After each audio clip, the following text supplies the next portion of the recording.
கும்மிட்டிப்பதி பாலமுருகன் திருக்கோயில்னு சொல்றாங்க இல்லையா? அவருடைய வரலாறு பத்தி கொஞ்சம் சொல்றீங்களா? அவங்க நம்ம நாளா மேல இருக்கிறாங்க. முருகரும் அம்மனும். சரிங்க. பத்திரகாளி அம்மா, அம்மா விநாயகர். சரிங்க. மயில் வாகனம், சிம்ம வாகனம் எல்லாமே அங்க. ஓ, நம்ம காலமா இங்கிருந்து போய் போய் போய் போய் கும்பிட்டு வருவாங்க.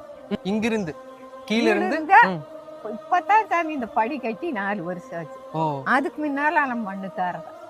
மண்ணு தடத்துலயே தான் போவாங்க இல்லைங்களா? சும்மா கல்லு அப்படியே போய் வந்து எல்லாம் பண்ணி இப்பதான் செஞ்சு 4 வருஷம் ஆச்சு. முருகன் வந்து ஒரு பாறைக்கு மேல உட்கார்ந்து மேல பாறைக்கு மேல இது பழனியை விட மேல பழனிக்கு மேல மேல நல்ல அம்சமான தெய்வம்.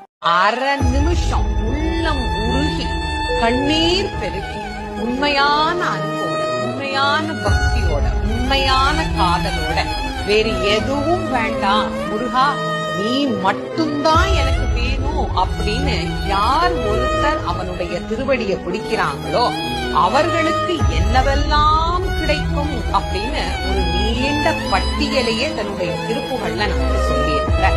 முருகன் 2 கையில கொடுக்கிறவரோ 4 கையில கொடுக்கிறவரோ 6 கையில கொடுக்கிறவரோ கிடையாது. முருகா முருகான்னு சிந்திச்சுக்கிட்டே இருந்தோம்னா வாழ்க்கையில வரது அத்தனை முருகனுடைய பிரசாதமாகத்தான் தெரியும். அது நல்லது வந்தாலும் சரி கெட்டது வந்தாலும் சரி. ஆதிசங்கரர் சொல்லுவார், வாழ்க்கையில ஒருத்தனுக்கு தொடர்ந்து இன்பம் வந்து கொண்டே இருந்தால் அது இறைவனுடைய பிரசாதம், துன்பம் வந்தால் மகா பிரசாதம். ஏன்னா துன்பத்துலதான் சில உண்மைகள் நமக்கு புரிய தொடங்கும். அப்ப வாழ்க்கையில முருகப்பெருமானுடைய திருவருள் பதிந்து விட்டதுன்னு சொன்னா தொடர்ந்து இறைவனுடைய அருளால் தான் எல்லாம் நடக்குது அப்படிங்கிற உண்மை புரிஞ்சிடும். எது வந்தாலும் தாங்கக்கூடிய சக்தி கிடைக்கும். அது மட்டும் இல்ல, நம்ம அடிக்கடி ஒரு மந்திரத்தை சொல்லுவோம், வேலுண்டு வினை இல்லை, மயிலுண்டு பயம் இல்லை, குகனுண்டு குறைவில்லை, கந்தன் உண்டு கவலை இல்லை. இது சத்தியமான உண்மை. எதை பார்த்தும் பயம் வராது. நம்ம வாழ்க்கையில எப்பவுமே என்ன பண்ணுவோம்னா 2 உணர்ச்சிகள்ல தான் மனித சமூகத்துல பெரும்பான்மையானவங்க இருக்கிறாங்க. ஒண்ணு பயம், இன்னொன்னு கவலை.